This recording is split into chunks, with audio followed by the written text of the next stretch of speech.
Sigumba akoigi Manipur State Legal Services Authority na silaga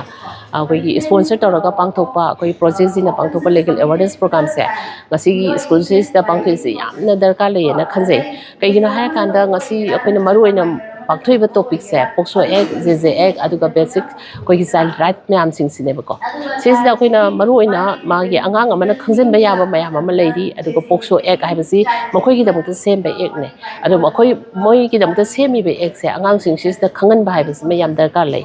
aduga akoigi pokso sida yarise sahi sudragadi aina kaiguma crime ama tawruba taragadi aisi dandi phangadoini haibasineba adu angang na mi ama halwa natraga any crime ama tawruba taragasu ai angang ni haidana akoigi dandi phangoi haninga leiteba aduna makoi gi damukta su akoigi juvenile akoigi justice ko care and protection act 2015 leiriba adu angang sing sigi damukta moi aduguma crime tawruba mayam sing gi leibhamne yaurakadoineba jeje act sidadi aduna moi akoigi mayanga thaminariba aduguma jail dadi thamba yaroidane moi gi dimukta di tongan home la ni ko aduna siguma mayam sing noi leiruba taraga su kaiguma any crime ama aina khangna or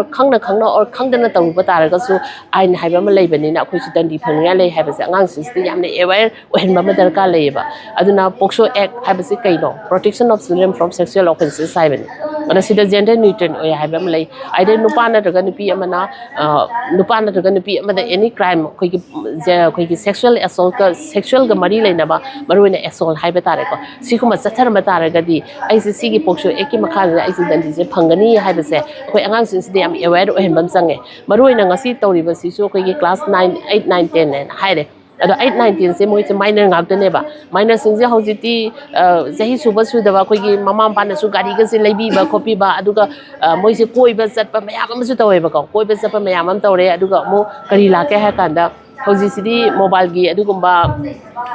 mayam ama lakhrabani basai sida mobile sida akoigi internet gi phangba yaba posi phangdaba ma bo leigi da khwai digi phabadagi na khwai digi phataba phawba da phangabani na madudi yauriba mayam ama leiriba singse moina loi khange ba uiba aduga loina masu yengba ngamba ngakto oibani na madugi mayam singse moina su copy tawninga madu kamai toge habide test tawninga ko mayam yaw kanda moi singse crime mayam ama chathare eba ko chathare kanda akoigi chatingai koiringai tudadi afabadagi wakhan se khanda hogdaba aduga crime de thok kanda de moida tagadaba dosa mayam sing adigi phangadaba dandi mayam sing se angang sing sida aware ohenba ma yam darkar leiba si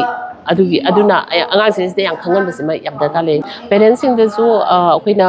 moida haining se parents sing si koi hojiti yum da su tv leinari ko radio mayam ama su leiri sigma mayam sing adigi khabar mayam sing ama panari nuti phongi ba si mayam sing se phong mayam sing sida koi nuti gi crime to en haibisi yauri ne ba maroina angang da thokpa crime mayam ama su yauri angang da thokpa crime haragari ngasai pokso sila ka doine ba ko si myam sing se mai masa da thokdana gi damukta akoi gi radio